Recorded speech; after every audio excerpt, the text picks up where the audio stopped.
what's your favorite? How did you get? When will I be? Remember? Was it us? Where did all the Halloween on? Oh, forget it. Soren Bowie, Daniel O'Brien. Two best friends and comedy writers. If there's an answer, they're gonna find it. I think you'll have a great time here. I think you'll have a great time here. So, hello again and welcome to another episode of Quick Question with Soren and Daniel, the podcast where two best friends and comedy writers ask each other questions and give each other answers. I'm one half of that podcast, senior writer for Last Week Tonight with John Oliver, author of How to Fight Presidents, and I'm sure you can tell by now, once again, sick boy Daniel O'Brien, joined as always by my co-host Mr. Soren Bowie. Soren, say hello. Hey everybody, I'm Soren Bowie. I'm a writer for American Dad. Not currently sick, but really, I'm not surprised. Let me just say that. And it's not just you. I'm not like, you've got a weak immune system. I think everybody's on the verge of it right now. Yeah. For just no reason. Yeah. Just... These things can just manifest out of absolutely nowhere. One day you just wake up and you're tired and you don't want to eat or drink or taste anything or go anywhere or talk to anyone or do your job. Do your political comedy job. It's just part of the game. A big shout out to our delicious, fresh, never frozen sponsor, Factor, delivering delicious, fresh, nutritious, chef-prepared meals ready to eat in just 2 minutes. Head to factormeals.com/QQ50 and use code QQ50 to get 50% off your first box, plus 20% off your next month.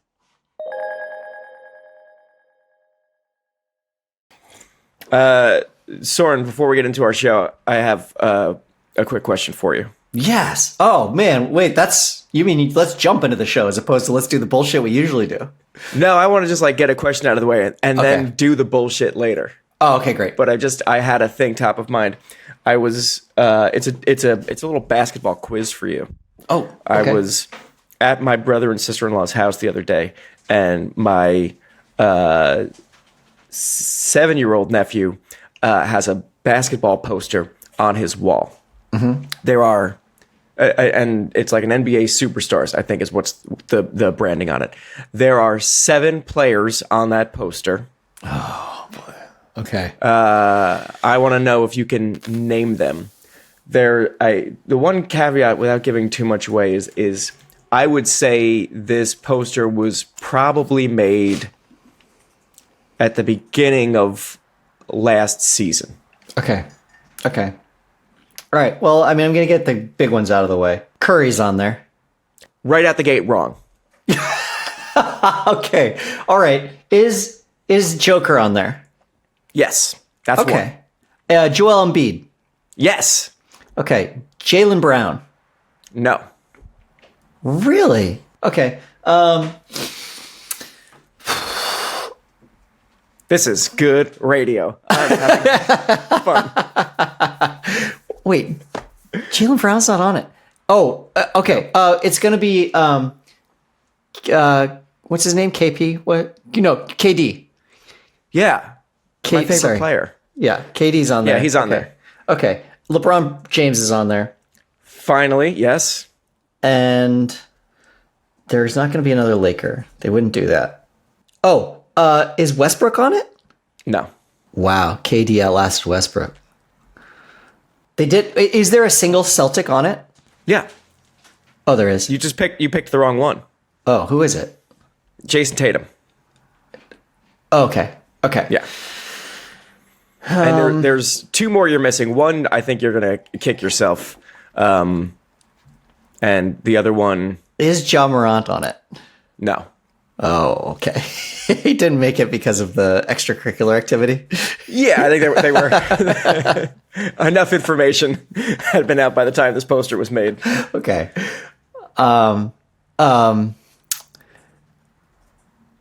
Is there what's the oh man, I can't think of his name. He was a Clipper for a little while. Clipper for a little while. Yeah, I'll think of his name here in a second. If that's the way that you describe James Harden, that would be pretty It's funny not to me. the. Oh wait, is James Harden on it? No, he's not on it. Oh, that would have been surprising to me. Oh, Giannis. Yes. Okay, good. How many And more do one I have to more- go? You just one more, but I'll just give it to you. But this is the one I thought you'd be. Is it kicking yourself Luka? For. It's Luka. It's Yeah. Luka, who the league had been pushing for so long as like their. For some reason, the league wanted Luka to be the new face of the sport, and I just can't put my finger on why.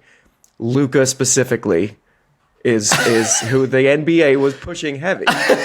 Yeah, I wonder why. just can't- It's so strange. Hard to get a bead on why they would have chosen. I know. I was surprised at this. Like, we were just talking about basketball, the 7-year-old nephew and I talking about it, and I was asking him his favorite players, and was shocked that he didn't like Curry. And Yeah. then he was talking to me about his poster, and I was like, "Take me to your room now!" Like, I needed to see this poster to see who made the cut, and I was surprised to see Joel Embiid on there. I don't know how popular and how beloved he is. He's always up for potential MVP, Yes. Joel Embiid. So I think they have to put him on there. But yeah, some of the other ones I'm surprised by. I am genuinely surprised by Luka. Yeah. I also, the reason that I gave you the caveat that of when roughly I think the poster was made is I feel like if a version of this poster gets made now, Ant-Man is going to be on there because that is like every young kid's favorite player right now. Ant-Man. Yeah. Oh yeah. Yeah. Oh, that's a surprise that he's not. I don't know why I completely spaced on him, but yeah, he's wonderful. Yeah. He's an incredibly fun superstar that is very exciting because you're watching the older players they're all going to retire in the next couple of years, and you're trying to figure out who is going to be the exciting face of the sport. And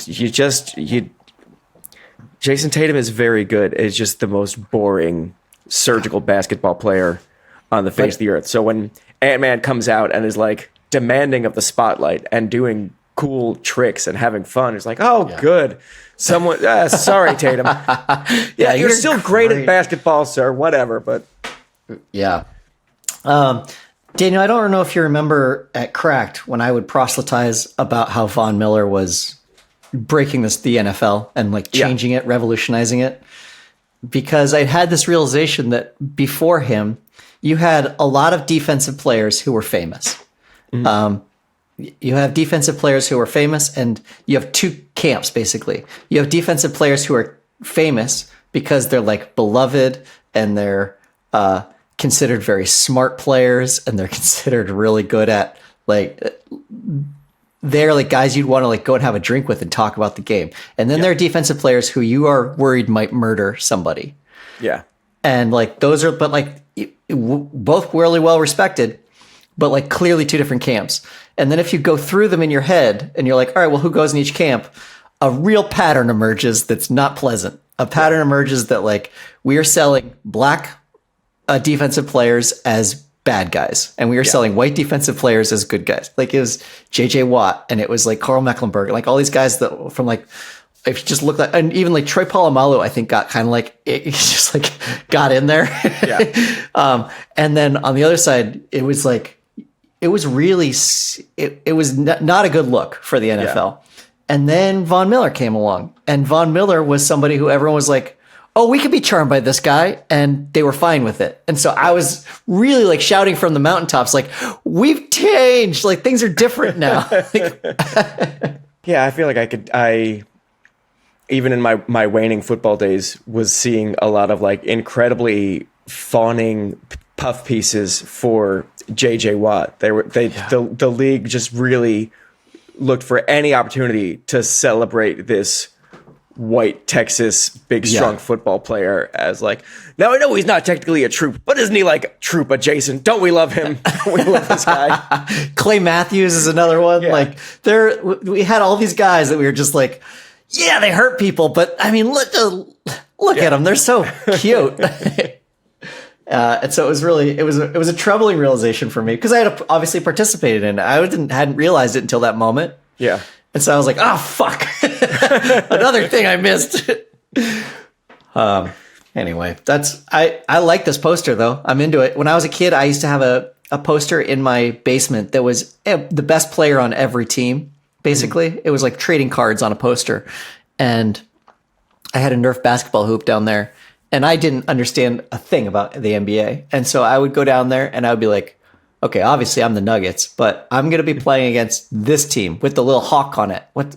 That's the team I'm going to be playing against. And then I would play against them on my Nerf basketball hoop and like basically learned the teams that way. Also learned like, I would say the most valuable lesson of sports, get like a foothold in every team. Know who the best player is on every team. And like all of a sudden you know the NBA. Does your son have favorite teams in any of the sports?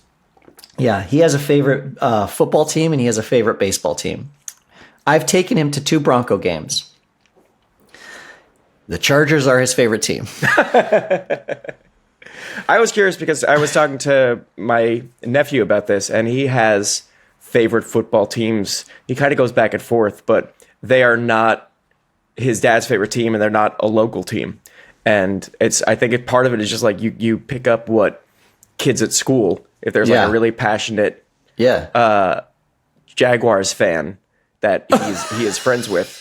He just likes the Jaguars now. I didn't think it was going to be the Jaguars. No. That's amazing. That's amazing that there's a kid at school that's like, they're going to get it one day. They're going to do it. I promise they will do it. We just got to get our entire offensive line in order. Yeah. We got to get our defense in order. And enough that like you're going to school and like preaching it to other kids. It's like, what, you don't have a favorite team? Dude, hop on the Jaguar bandwagon. That's amazing. Yeah, I didn't anticipate that. Yeah, Ronan is not a Broncos fan, despite how hard I've tried. He is a Chargers fan, and I think that some of that is a product of the games I've taken him to have been Chargers games, and in those seasons, the Chargers have just annihilated the Broncos. And so he's like, well, I'm going to be a fan of a good team. And then in hey, Dad, it's not a big deal or anything like that, but you seem miserable. Yeah, you don't seem Being happy. a Broncos fan seems really rough. We leave these games and it gets pretty dark in the car. And then in baseball, he is a huge Milwaukee Brewers fan. Man, that is good for him. You live in Los Angeles, and and you have an opportunity to be a kid who is rooting for the winning team. Right. Bandwagon doesn't exist yet. You can be... You live there. You're from there. You could just like be a Dodgers fan and it's fine. And you would really enjoy it right now, I think. But oh well. No, gonna be a Brewers fan. My nephew, who does live in Milwaukee, is very funny about the way sports work because his mom is from New Jersey and she is a Giants fan. Mm-hmm. His dad is from Denver. Well, he's from Colorado and he's a Broncos fan. And so he, in his mind, is not like, oh, you inherit the team from your parents. In his mind, it's you are a fan of the team from the city you live in. And so he's like a huge Green Bay Packers fan. Huge Green Bay Packers fan. Mm. Yeah. Ladies and gentlemen, we're getting into cuffing season. You know what that means. You got to find somebody good and somebody warm. And that means somebody who probably has been eating a lot of good, comfort, hot meals. You want those hot, savory meals this time of year. And man, if you are trying to be anything other than just like a meatball, it's tough. It can be very, very hard. Well, I'm here to tell you that there's one way to make it just a little bit easier, and that's with Factor. Their chefs do the shopping and the chopping to bring you fresh, never frozen, fully cooked meals right to your doorstep. All you have to do is heat and eat. All of their meals are dietitian approved, so you know you're getting the nutrition you need along with the fall flavors you crave. Listen, you got a lot going on outside the kitchen. We're coming up on some holidays. Holidays where you have to be out and about in the world, singing in your choirs or whatever you do. Factor delivers fresh, nutritious, chef-prepared meals ready to eat in just 2 minutes. Head to factormeals.com/QQ50 and use code QQ50 to get 50% off your first box plus 20% off your next month. I've been eating Factor meals, and I gotta say, I love them. I love that it takes the decision away from me. Lunch, hands down, one of my favorite meals. Connoisseurs will know that lunch is something that I proselytize all over this country. Lunch is a moment where I generally think I could do anything. I could have anything. And I gotta say, when I'm at work, that's the scariest, most daunting thing I can think of. Factor has really helped me in that it prepares meals for me that I know I'm gonna love. All I gotta do is go to the fridge, slap one out, poke some holes in it, and pop it in the microwave. So whether you're managing your calories, maximizing your protein intake, or simply trying to eat more balanced, Factor has dietitian-approved meals that will help you meet your wellness goals. Choose from 6 meal preferences, including keto, calorie smart, and vegan plus veggie, and round out your order with nutrient-rich smoothies, snacks, and energy shots to keep you satisfied all day long. Head to factormeals.com/QQ50 and use code QQ50 to get 50% off your first box plus 20% off your next month. That's code QQ50 at factormeals.com/QQ50 to get 50% off your first box plus 20% off your next month. All right, so I got another quick question for you. You know what? We were just firing today. I know. We were going to... I don't know if I'm lamenting the loss of bullshit. I think I'm not. I think I'm actually enjoying getting into the show immediately. I just had to check in with my heart, and it was like, yeah, this is good. All right, so go ahead. Shoot. This is a question that I saw pop up on Reddit that's been bouncing in my brain. What are you sick of people telling you is great? And I feel like I want to jump in here and say you're not allowed to say Star Wars because you famously I don't like Star Wars, and you've had to put up with hearing about it for a long time. By the way, is there like a new Star Wars series coming out that takes place in high school? Or like I think it might even be younger than that. Yeah. Star Wars Skeleton Crew. We're so scared to have a new show. I know. Oh, okay. It's I as a writer have found that very helpful because now I've been like I was struggling on a pilot that I was working on, but I just decided to make it set in the Star Wars universe with absolutely no permission from anyone. I was like, this is so much easier than building my own lore. Oh my God. They have lightsabers and they're called lightsabers. This is the best. All the rules are already written down. I will flying through this thing. That's actually a really good cheat. Is like, even if you don't tell anyone, even if you erase your tracks later, you set it there and it all becomes so much easier to write because you have this like base to stand it up against. Yeah. I can, if I ever have to send this to like a studio or an agent or something, I could do a find and replace on Skywalker and just like change it to something else equally dumb. And then it's not a Star Wars show. There was somebody who had me read a script of theirs and I was reading it and was fine with it. Didn't notice anything strange. And then all of a sudden I realized one of the characters was named Shoshana for a hot minute, and realized that it had originally been a girl's spec. Girls? Yeah, and had changed all the names afterwards and had forgotten one. Shoshana was in there. Okay. And also I do want to think about your question. But also, before I do that, I originally, when I was trying to get my current job, I had written a pilot, and I had you read the pilot. Yeah. And it's like an ensemble cast, which, man, if you're going to write a pilot, I suggest you don't put an ensemble cast in it because you got to put a lot of thought into who all the characters are going to be. Yeah. And realized very early on, oh, no, I don't. I'll just borrow from another pre-existing franchise and just fudge those characters. And so I'd done Winnie the Pooh. Great. And I had pulled, like, there was very clearly like a rabbit analog, there was a Eeyore analog, there was a Pooh analog, and it was so fucking easy to write because not only are you just like, you have already a foundation for each of your characters that you can pull from, you are already guaranteed that those characters work together. And so you start writing it and you're like, oh, thank God somebody else put thought into this. Yeah. Because all of a sudden, like, you just watch them fall into place and you're like, oh, yes, like they work well with each other. I'm a huge fan of theft as a writing hack. I think it's awesome to write something either with like an existing character in mind, or on one of the other pilots I wrote, I was set in a high school, and one of the kids I just decided was John Mulaney.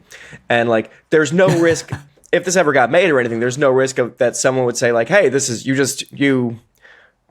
clearly John Mulaney. You stole this from like a person's persona, because it would be cast with a 14-year-old, and the 14-year-old would just like read the lines their own way and bring their own thing to it. It's really just me who is like, I can't think of a character. What if John Mulaney was this one? And I'm just going to have this is a conversation between John Mulaney and Shia LaBeouf. And because those characters exist in my head, they can now they're fully formed for me. So I know how they sound and how they move and everything.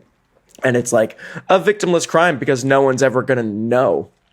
No, unless you're allowed to make the show yourself. In which case, as soon as you're doing those records, or like you're on the set, you're gonna be like, it's just I pictured it a little different. Could you just like hold your fist right like this? Yeah, that's nice. A suit would help. Maybe a suit.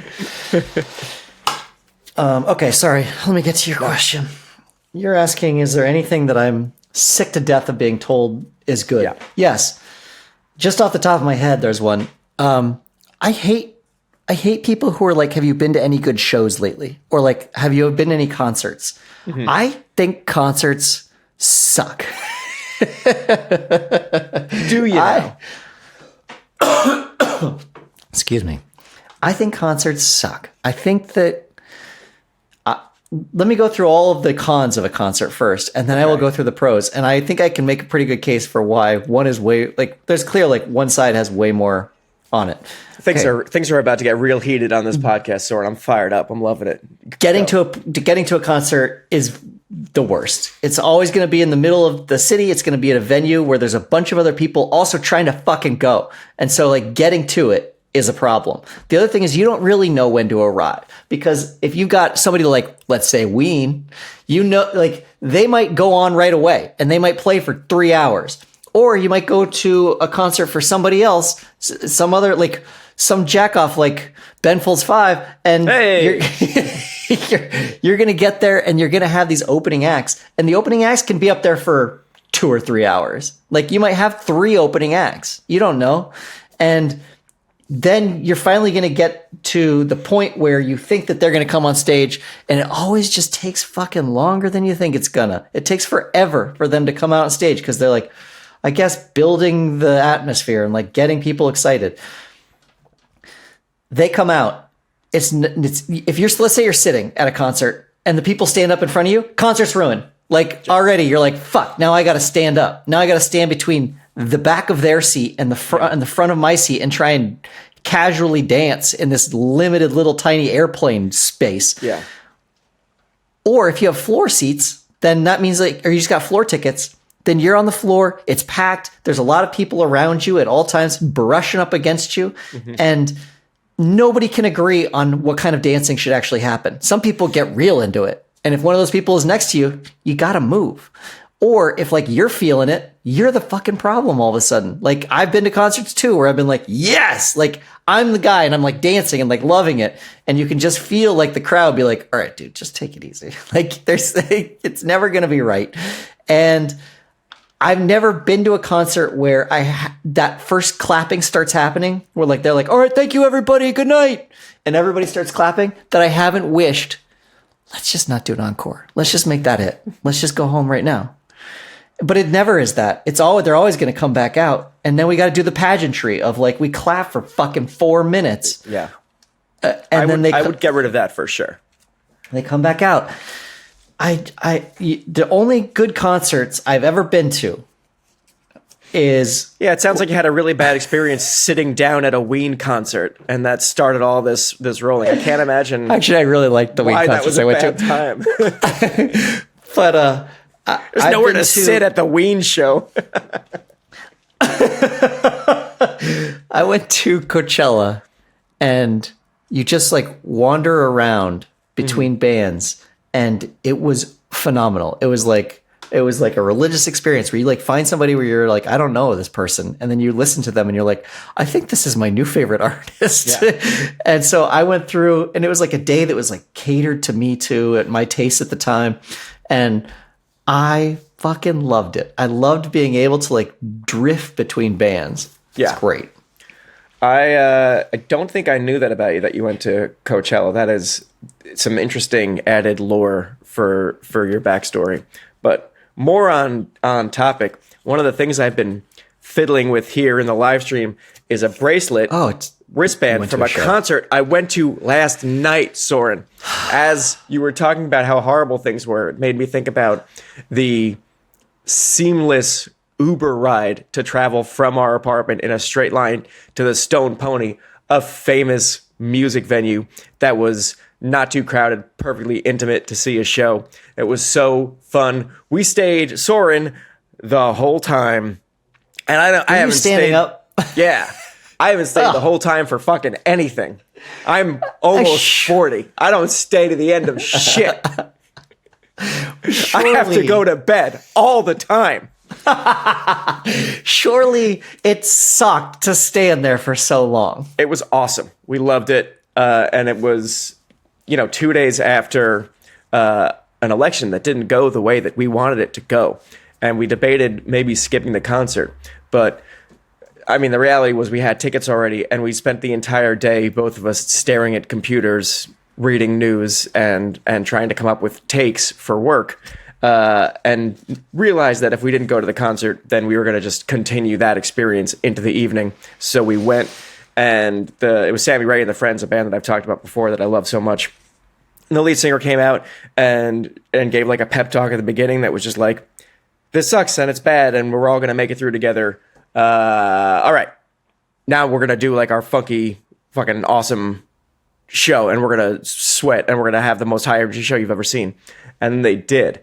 And another great thing that I love about seeing concerts in New Jersey, because it's not strictly Stone Pony, it certainly helps at the Stone Pony, but I've heard it tell that it happens in other venues in New Jersey, is when New Jersey crowds like what you're doing musically.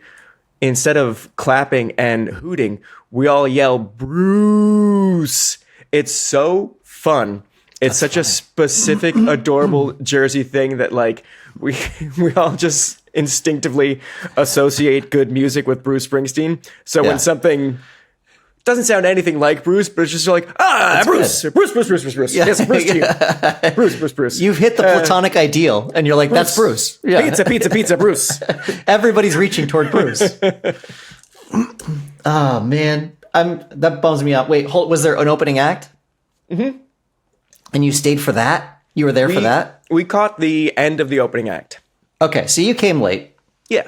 And you arrived on like, how did you know? How did you know that you were gonna like when to arrive? Because that's always befuddled me. That was dumb luck. We got to the area. We left our apartment probably when like the doors opened, and we went straight to a restaurant near the venue and ate some snacks there. Okay. And well over an hour after doors opened, we started sauntering over to the club, and I was really thinking like, we're going to miss the first song. We're going to miss a couple of songs. And we didn't. Yeah. We only missed the opener who we weren't there to see.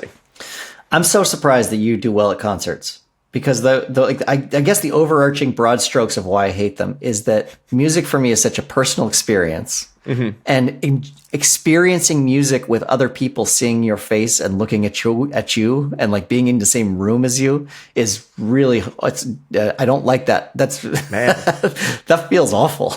I love it. Because what I do is I jack off to music. Does that not? Yeah. Yeah. No, we've been to concerts together. Yeah. Yeah. You and I saw the Cranberries, and zombies just zombie gets me going. I was trying to think of what would be the least appropriate musical act for you to jack off around, and I do think the Cranberries specifically singing a song about the Troubles in Ireland. I think that's probably. I think we landed on it. I think we did it. Speaking of zombie, I'm kind of pissed that song shows up on so many Halloween playlists now. Yeah, only because of the name. Because I'm like, Yeah. oh, dude, like the barest amount of research. This is not a Halloween song. It's offensive that you're making it a Halloween song. That came on. I was at the gym doing a workout class on Halloween, and they had their Halloween playlist, and there's like a pump up version of Monster Mash, and I'm like, hell yeah. And then they play Thriller, and I'm like, hell yeah. And then it really starts to fall apart after the first two songs. Then everything is zombie, or like the band has Dead Kennedy in the name, so that's kind of spooky, right? When they get down to the band. There's like some other ones like I always feel like Somebody's Watching Me has become like an institution of Halloween. I also don't feel like that's a Halloween song either. No. I think that we're really stretching. We don't need a bunch. We don't need to have so much Halloween music. Ghostbusters, Thriller, Addams Family, I'm fine. We're done. Okay. Well, so I don't like concerts. I've never had a time at a concert. It's like a hike for me. It's like I've always been done with every hike a mile before it's over. Every concert, I'm done way before the concert ever ends. And I had to just sit there for it. Hiking is one of my favorite things to do. It's a very poorly conceived form of sport or exercise, whatever you want to call it. The idea that you have to return is just dog shit. Like you did you did the hard thing. You did the hard thing. You climbed up to the top of the thing, and there's nothing to look forward to after that, because you're not going to have any more challenges, because it's all downhill after that, and you're not going to see anything new because you just went through it. And it's like, well, this is just to get back to the car, and they should helicopter lift everyone at the top of every mountain, I guess, is what I'm pitching. Something. They gotta think of something, because you're absolutely right. Like, it sucks. It's like you get to the destination and you're like, bingo, we made it, waterfall, whatever, and then you're or peak, summit somewhere, and then you're like, okay, and now we're gonna do that whole thing again, but the end result is we get in a hot car. Yeah. It's like, nah, man, nobody wants that. What if at the end of a basketball game, they made the players clean up the stadium after? No, they did all this stuff already. Let them just go. That's how kayaking is. Like downriver kayaking, like you play for a while, you get in the river, you go downstream, and then a shuttle comes and gets you. Yeah. You're like, all right, I'm done. I'm done here. Yeah, I'm finished.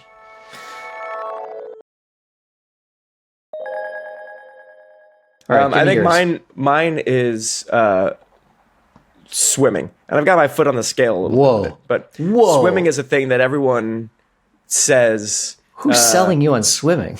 Everyone constantly, as soon as you mention swimming, people, no matter who they are, just at the ready have like, that's supposed to be one of the best cardio exercise, like the best cardio exercise for you. People love to talk about how swimming is actually surprisingly really, really, really great for you, because you're using all your fucking muscle, all this stuff. And a lot of like runners that I follow in the running community, they are also swimmers. And there's a guy, my buddy Ryan Holiday, who's a writer of Stoicism. He's a really great writer. He was a lifetime distance runner, and now he's been on this swimming kick. So when I say people are like really trying to sell me on swimming, it's one guy who swims a lot and like has his favorite pools. Like he's got like a bucket list of pools in the world that he wants to swim in, and he has like he researches who built the pool and this is the oldest pool in America. It's like, who cares? Why is that important to you? Why is that part of it? But he's super into pools, super into swimming for all of the physical, but also like it's very meditative and good mental health stuff to swim. And I am sick of hearing about it. I don't want one other person in my life to point out how good of an exercise swimming is, because I think it sucks. I think you're wet, and I think swimming is hard, and I'm not good at it. Yeah, I was gonna ask, how are you as a swimmer? Not very strong, Soren. All right, could you do if I was like shout out strokes at you underwater where you could hear it? Do you think you could switch strokes and go into a different one? No. Okay, you know freestyle, right? Yeah, maybe some breast. I cannot drown. I can get myself where I need to go with swimming. And back when I was briefly Soren, you remember when I was a scuba guy? I was getting fuck yeah, dude! I forgot scuba about that. certification. They require you to like swim and tread water for a certain amount of time and a certain amount of laps, and I could do all of those things, but I don't know like the names of strokes or why we do them. I would say there's really no benefit other than like, let's make swimming harder. Like butterfly, Butterfly is not a like convenient way for it to get from A to B. Yeah. Like that's the dumbest stroke we have. And we only invented it to be like, well, let's come up with like a really hard one for the really strong guys. Yeah. Okay. That makes sense. I'll say that I've never been very good at water sports. Growing up landlocked, I think I would like to assume it's because I didn't have opportunity, but in general, I just suck at them. I'm not good at the breathing. I'm not good at like knowing when to breathe and when not to breathe. Yeah. And I was on the swim team. So like I did get proficient enough. I can do all of those strokes. If I was to go into a race right now, I would not get disqualified, but I would not win. Yeah. And I'm also a very lithe person. And one of the troubles with being really lithe is that you sink. Like you are not buoyant at all. And so I have a hard time. I don't understand like how to get fast in the water, and I don't feel like I'm ever going to be at a point where I can hold my breath for long periods of time. I don't like swimming as well, is what I'm saying to you. Yeah. Now, getting into a pool and drifting down to the bottom and just holding my breath there for a while and like hearing just the water absorb all of the noise. Not having a single smell. Usually I have my eyes shut too. It's like being in a deprivation chamber. So in that respect, I guess I understand like the meditative quality of it. I love water and being in pools and being in the ocean and everything. It's just I don't like it. I'm not good at swimming. And and instead of just like accepting that I'm bad at a thing, I want the world around me to change. I want people to stop bringing up swimming. Because that seems easier than confronting whatever's inside of me. It's such a shitty exercise. Like, I'm gonna like try to just champion your cause here, Dan. Because first of all, running on a treadmill, at least you have a screen in front of you. Like, at least you can like look at something. You get to like watch The Office or something. Or if you're out on a run, you get to experience a lot of different things. You're not just swimming for miles, like enjoying the scenery. Checking out new things underwater. You have a finite amount of space that you're going back and forth in. And if you're going to get a real big like exercise out of that, aerobic exercise out of that, it's going to be miserable. It's going to be awful. You have to find somewhere else to go in your brain because it's going to be torture otherwise. I remember growing up, we didn't have a pool. We were part of the Hazlitt Pool Club, which has a variety of pools and diving boards and stuff, just like a place to kill time in the summer. And there was always the certain chunk of the day where the big pool, part of it would get roped off so people could do their exercise, where it's like, all right, it's 4:00. That means some of the pool is now reserved just for the people who are here to exercise, and you cannot cross the lines, and you will just wait until they are done exercising. And they always had people come out there with their fucking caps and their fucking goggles and their fucking earplugs, and they went and they did their back and forth laps. And it's very serious swimmers doing their back and forth laps while a bunch of 10 to 19-year-olds are watching them in this shared pool, many of us peeing and watching them. And even at the time as a kid, I was just thinking like, I don't think anyone likes this setup. I don't think this is good for anyone. I don't think the swimmers are happy that they have to get their stupid exercise in a small 1-hour window with a bunch of onlookers. And we are pissed as hell too that our fun childhood pool time is interrupted by these people who can't fathom exercising any way other than this. We're all having a miserable time. End of flashback. That's how I mean, Adult Swim. That's what, when I was a kid, we would go to the pool and then you got to get out of the pool so that the adults are allowed to swim for a little while. And so you're just sitting on the side, just looking in the water at these adults swimming their slow laps. As a really young kid, when you don't have like a real understanding or appreciation for exercising, you're just sitting on the sidelines watching them swim and just like, You're using the pool wrong. You're not even doing. You got the whole pool to yourself, and you're not even doing anything fun with it. One more thing I'll say about swimming here. Go for it. And then I'll be done. You're going to go? I'm going to just leave. I don't think it's a good form of exercise because maybe it's like helping your muscles some, but what it's doing to your bones is way worse. What's it doing to your bones? It's making them weaker. It makes your bones weaker. If you just swam, let's say you started tomorrow and you're like, from now on, no more running. No, I'm just going to swim. Then your bone density will start to decrease and decrease because there's no resistance in the water. It's no impact. And so every other sport that you do, like even things that feel very like low impact, like running, are actually like there's a tremendous amount of impact because every time your foot hits, your bone density is growing. And when you just swim as your exercise, your bone density decreases like you're in space. Like it's not in the long run, like that's really dangerous for you. You have to combine swimming with something else. And if I'm having to do that already, I'll just do the other thing. Yeah. I don't need the swimming. I'll cut that part out. I'm glad we can agree on this. Not necessarily. Did you know that? No, I had no idea. Well, I mean, I knew that. Tell this guy that. Yeah. I know that there's no...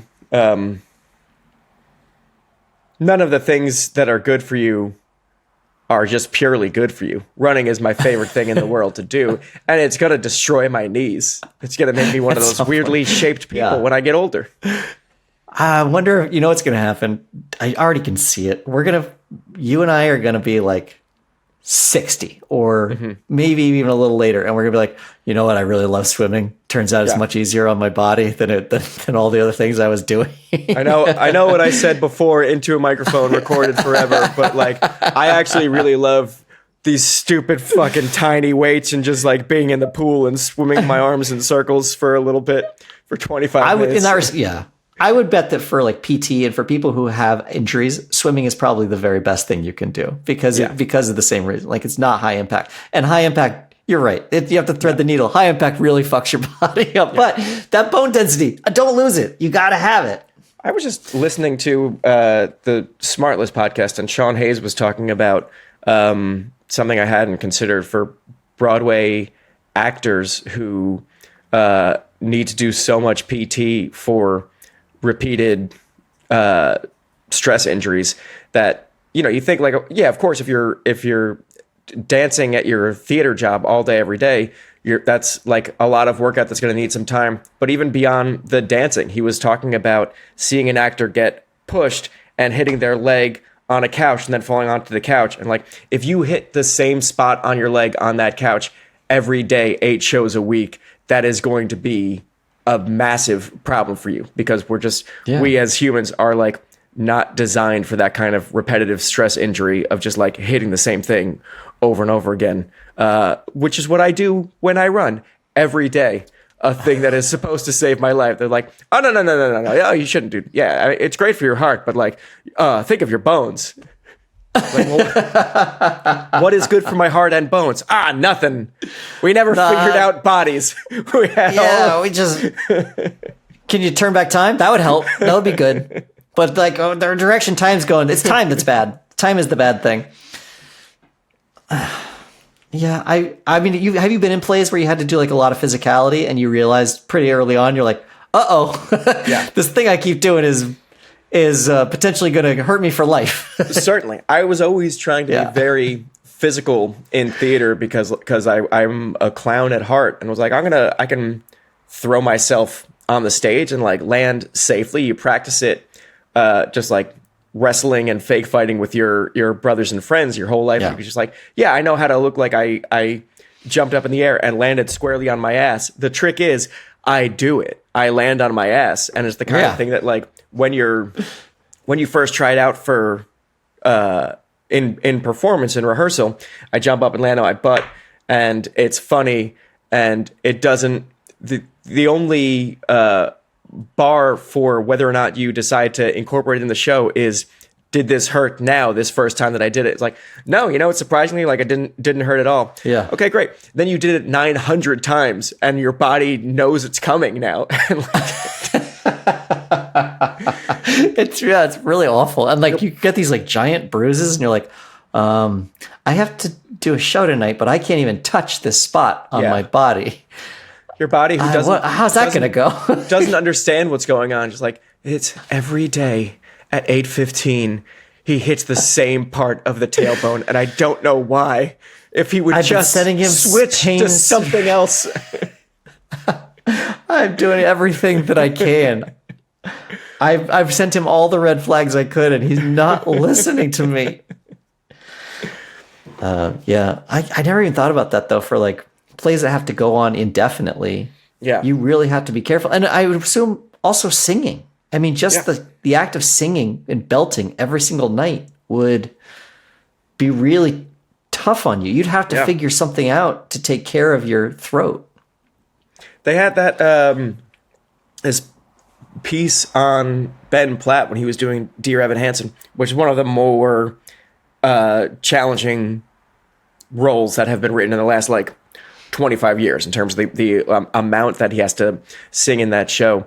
And when he was doing it per this piece, he was just not living a life otherwise. You know, you do your show and then you go home to drink your nighttime tea for your voice, and then you wake up and you just sit quietly all day because you don't want to tax your voice when you don't need to.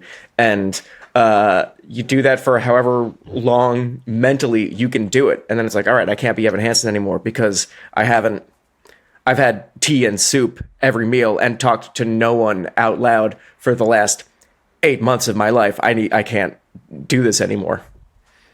Yeah. I guess that would be true of everything that you do. With writing, there's nothing comparable. Like I'm not like afraid to pull something, pull some like writing muscle. Whereas like I imagine if you like play in the NFL or anything, when you find out that an NFL player injured themselves off the field, you're pissed. You're like, what are you doing? But that's a human. Like that's a person who's trying to live a life, a young person who's like wants to be out and is excited and finally has like all these means with which to do it. And you're like, how did you fucking pull your ankle ice skating or like sprain your ankle ice skating? Like they want to go do stuff. And I'm sure that's got to be it's really tough for them that so much of their like people are playing pickup. If you love football and you're like, look, those guys are like that bachelor party's playing pickup. Can I just go play with them? You can't. You're not allowed to. Right. Because you will get humiliated and probably fined if you show up to work at your NBA basketball job with a sprained ankle and was like, it was Thanksgiving and my cousins were over and they wanted to play like football in the backyard. We had a couple of beers and I'm sorry, but now I've tanked the season because I tripped on a root playing touch football in the backyard. It's even. And I understand I'm not allowed to do that. I'm just supposed getting to up on a ladder to put up Christmas decorations. I think you probably think about it with every single thing you do, where you're like, well, this could be. If this goes wrong, it's going to cost me millions of dollars and ruin my life. Yeah. I was a secret fear leading up to my wedding that I had in the back of my head the whole time was that I was going to injure myself doing something completely unnecessary and avoidable. Like it wasn't even just as simple as like I would sprain my ankle running and then I would be in a cast for the wedding. It was my wife would come home to find me sprawled somewhere and I will have broken both of my wrists. And she'd be like, how did you break both your wrists? And I was like, well, I tried to put my feet on one wall and my hands on the other and sort of like, I wanted to see if I could Spider-Man walk my way to the ceiling and try to get a cobweb down. You've never done that before. I know. This was a strange time for me to try out this fun thing I wanted to do. I couldn't wait. I mean, that fits. I mean, I totally understand that because my whole personality has been based on that. On like, well, I'm going to try a thing. I'm going to try this other physical thing and see what happens. And then succeeding, you feel invincible. And when you don't, you feel like the dumbest person in the whole world for having tried it. Every time I have an injury from something dumb, and it's like, Daniel, how could you be so stupid? I want to be like, well, in fairness to me, there's a whole lot of shit that I do where you don't find out about it because I don't get hurt. And it goes great. Yeah. the numbers are strongly in my favor. Yeah. My entire sense of confidence is built off the fact that this has gone right so many times. Yeah. Okay. Every once in a while, it's going to go wrong and I'll break a leg. That's fine. I'm as surprised as anyone that I can't ride a unicycle. I thought if I could do a pogo stick, I should be able to do this too. Well, I didn't. I can't. And I perhaps there was a better time for me to find out if I could unicycle than the morning of the wedding, but I saw an opportunity and I seized it. Please take me to the hospital. All right, everybody. We're going to cut it there. We're going to end the show right there. I'm going to do a new thing with the end of this show, which is that I'm not going to go through all the places you can find us or the show because I feel like at this point, either you're going to keep listening through it, you've already done it before, or you don't care. And so instead, I'm just going to say the thanks that we need to say, which are to Gabe Harder and Jacob Weinstein, who are the glue to this podcast. They make all of our edits. They do all of the all the videos. They do all the posts. Like they're the real. What do I want to say here? I don't want to say the glue. I want to say because it's more important than glue. Glue is just sort of like a non-factor. Like they run the podcast. Yeah. We wouldn't be here without them. I checked out to read something. Who are you talking about? Are you still talking about Gabe and Jacob? Holy shit, man. Gabe and Jacob. Still talking about Gabe and Jacob. Yeah. Well, I felt like they needed a proper appreciation. I was completely zoned out and I came back and I was like, I feel like he said glue 900 times. Yeah. That can't be right. Yeah, it did. I said glue a lot. Yeah. All right. And then also thank Mirex. Mirex did our theme song. We really love it. I love it. I would listen to it even if we weren't doing this podcast. You can find their music on Spotify. You can also find full albums of theirs on mirex.bandcamp.com. Goodbye. Bye. I've got a quick question for you, alright? I wanna hear your thoughts, I wanna know what's on your mind. I've got a quick question for you, alright? The answer's not important, I'm just glad that we could talk tonight. So what's your favorite? How did you get? When will I be remembered? Was it us? Where did all the weeks on? Oh, forget it. Saw a movie, Daniel O'Brien. Two best friends and comedy writers. If there's an answer, they're gonna find it.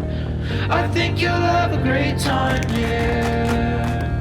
I think you'll have a great time here.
Ladies and gentlemen, we're getting into cuffing season.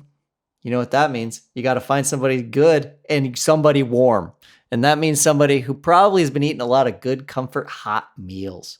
You want those hot, savory meals this time of year. And man, if you are trying to be anything other than just like a meatball, it's tough. It can be very, very hard. Well, I'm here to tell you that there's one way to make it just a little bit easier, and that's with Factor. Their chefs do the shopping and the chopping to bring you fresh, never frozen, fully cooked meals right to your doorstep. All you have to do is heat and eat. All of their meals are dietitian approved, so you know you're getting the nutrition you need along with the fall flavors you crave.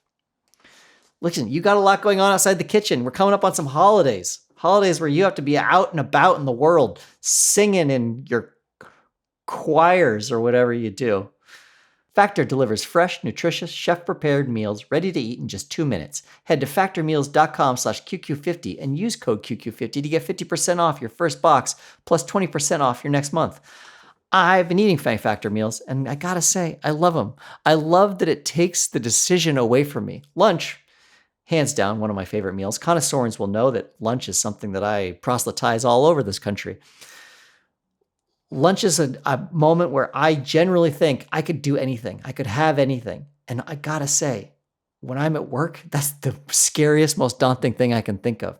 Factor has really helped me in that it prepares meals for me that I know I'm gonna love. All I gotta do is go to the fridge, slap one out, poke some holes in it, and pop it in the microwave. So whether you're managing your calories, maximizing your protein intake, or simply trying to eat more balanced, Factor has dietitian-approved meals that will help you Factor has dietitian-approved meals that will help you meet your wellness goals. Choose from 6 meal preferences, including keto, calorie smart, and vegan plus veggie, and round out your order with nutrient-rich smoothies, snacks, and energy shots to keep you satisfied all day long. Head to factormeals.com/QQ50 and use code QQ50 to get 50% off your first box plus 20% off your next month. That's code QQ50 at factormeals.com/QQ50 to get 50% off your first box plus 20% off your next month.